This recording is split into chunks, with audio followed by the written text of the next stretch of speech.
I mean, what is she excusing herself with? But this woman director who was so free and knew my dilemma, she went to the newspaper and she said, listen, if I had been Liv Ullman, I would have said exactly the same. Because that's how we talk. When we are ashamed, we try to take it away from us. She was so wonderful.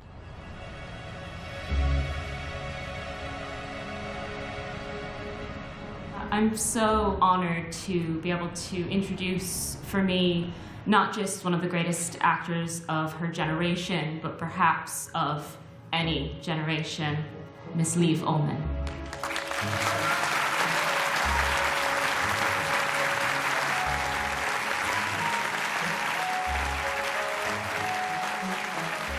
And my best friend in life, Bibi Andersson, we had done a movie, a Swedish movie, in Norway. I went to visit Bibi in Stockholm because we became so close. And we were walking on the street, and there comes the genius, Ingmar Bergman. And he had heard about me, I think, because he stopped and talked to Bibi and looked at me, you know, I know who you are, and so. And suddenly he said, would you like to be in one of my movies? Jeg var så veldig redd. For det første har jeg alltid beundret ham så veldig som instruktør og ønsket å få være med i en film. Men sen hadde jeg hørt så mye skrekkelig om at han var så demonisk og grusom. Og så vet jeg at jeg er tyst og genert, så jeg tenkte at når han virkelig blir noe kjent med meg under innspillingen, så blir det forferdelig dette her. Jeg må hjem. He was going to do another movie, and then he went into the hospital, which he usually did when he didn't want to do a movie. And there he saw a lot of pictures of Bibi and me and asked for them, and he got the idea to make this movie about a woman who was so far into middle age, and I was only 25, and the nurse who helped her to come back to life because she didn't want to deal with life anymore. And that again was far away from me, as when I did The Wayward Girl. But I had no lines. I was this middle-aged woman at 25, but I knew one thing. I knew that so much that Ingmar felt. He was 21 years older than me. That was something that he thought my face could express.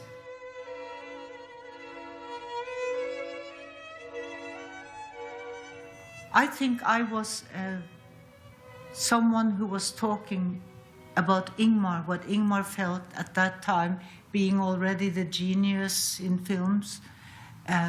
We never discussed it, but I really thought that then and later on the rest of his life, and why he used me all the time, was that I could express so much of what he was working with and had troubles with.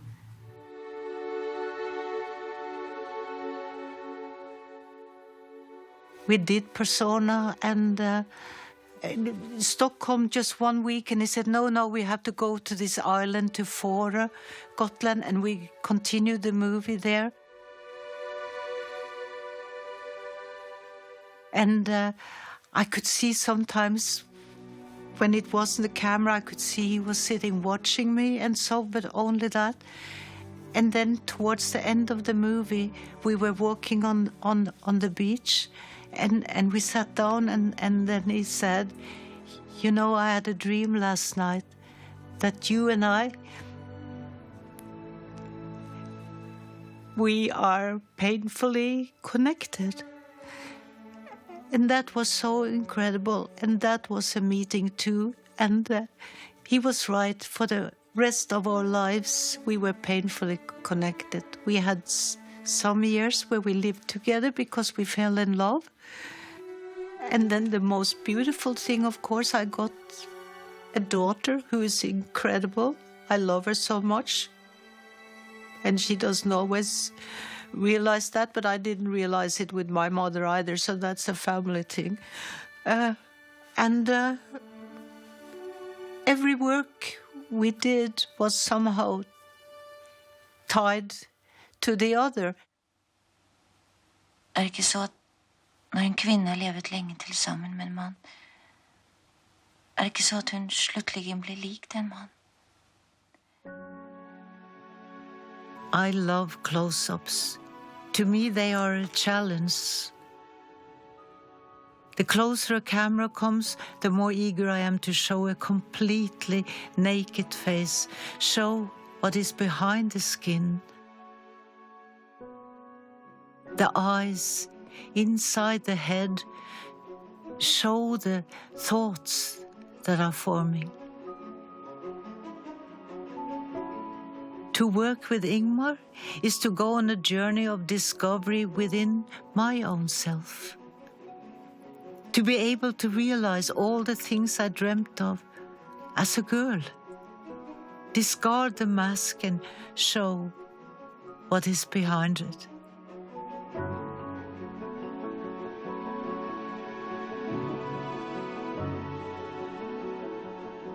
I mean, those long, slow camera movements into her face that Bergman would do, there is so much life there. So much joy, so much sorrow, so much pain. We all contain that in different ways, but in order for it to show, there has to be an openness for the camera to see through. And Liv is a master at that. It's almost like she has no skin. So you feel the emotions as she feels them. There's no middleman. It's not like she's in a scene and she thinks, okay, my character's supposed to do this, okay, and then it happens. It just happens. There's no thought. And she works from this place of childlike wonder and innocence and purity. Anna och Andreas bor tillsammans sedan några månader. De lever i en anspråkslös lycka utan egentliga slitningar eller passioner. En dag börjar Anna helt plötsligt berätta om sitt äktenskap. Ja, vi levde i fullständig samhörighet. Vi tänkte samma tankar. I was to tell a man who was in love with me that once with my husband I'd lived this beautiful, beautiful love story, and he died in a traffic accident where I was driving the car. And Ingmar said to me, you know, she's guilty of that accident. I said, no. And that's the only time in my life I disagreed with him, because I didn't feel what she was doing after or before had to do with that she was killing her husband. And he said, well, if you don't agree with my manuscript and you're going to say those words, it's going to be a long close-up. It may be 10 minutes. And I won't give you any instructions because you were innocent and you are going through the whole movie, I understand, carrying your sorrow. Then I just want to tell you one thing. In the middle of you telling about the accident, on these words, I just want you to lean back and take a long pause and think about the end before the accident happens. Give it a pause. And camera goes. Där tror du nog att Andreas och jag levde ett fullständigt idealäktenskap utan slitningar, men så var det inte. And I'm telling the story of this man that I loved so much, and I know my longing for him and my love will always live within me. Here's the pause. And because it is living within me, in that pause I get to think about it was actually I, and I'm seeing myself, and I feel it is happening in my body. I'm driving, and my husband has just told me that he's going to leave me. And I don't understand because I know he loves me. And I feel while I'm acting that things are happening within me. And at the same time, I feel, oh my God, this is incredible. What is going on? And it's happening. I'm like two people, the actress and then the feeling happening inside of me. And suddenly there is all the stones and I will go into those stones because he's leaving me. And I go into the stones. And Ingmar was right. She is a murderer. But he allowed me to find it out myself because that's the kind of actors he knew I was. Once I get a pause and don't just go with the feelings, but get a pause to think, I am seeing what he wrote. Så, och så kommer du in och så vänder du dig om och så säger du... That series of films she did with Ingmar Bergman, they changed the industry. They changed how we thought about films. And because she was very much Bergman's muse, she sort of embodied everything that Bergman meant to people. She was a very beautiful woman, but it went way beyond that. It was just something about her openness and what she, in collaboration with Bergman, brought to the whole transaction with an audience. It was like a group of two people that knew each other, and a lot of things we knew about each other we didn't even talk about because we knew it, we recognized each other.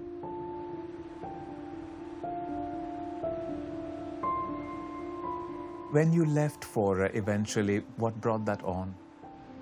A lot was beautiful. We would lie in bed and look over, and Russia was close, and we wondered, oh, we are very close to Russia, and we would make stories. We were very childish. But then we were different too, because he loved it, the stones and the barren earth and the trees that were like this, and I missed my friends, and he didn't want visitors.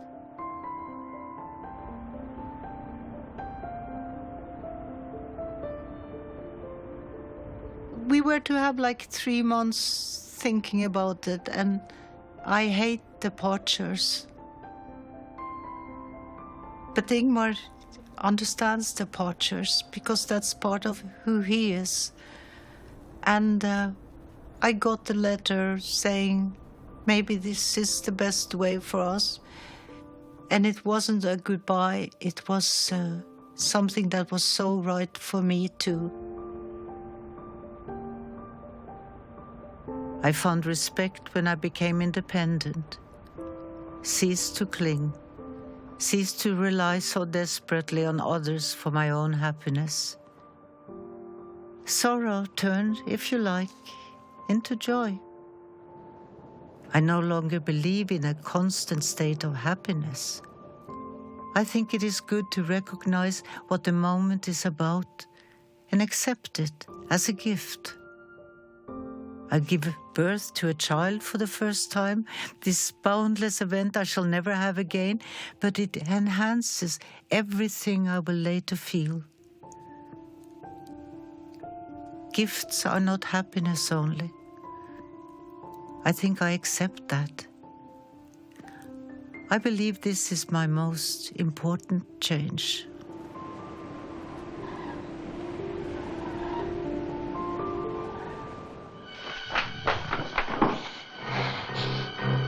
Police. This is not something... It was new. I'd left Ingmar and I was to do an American movie in France. Cold Sweat, it was Charles Bronson, it was James Mason. Ooh, I'm getting out of Norway to do films in France and...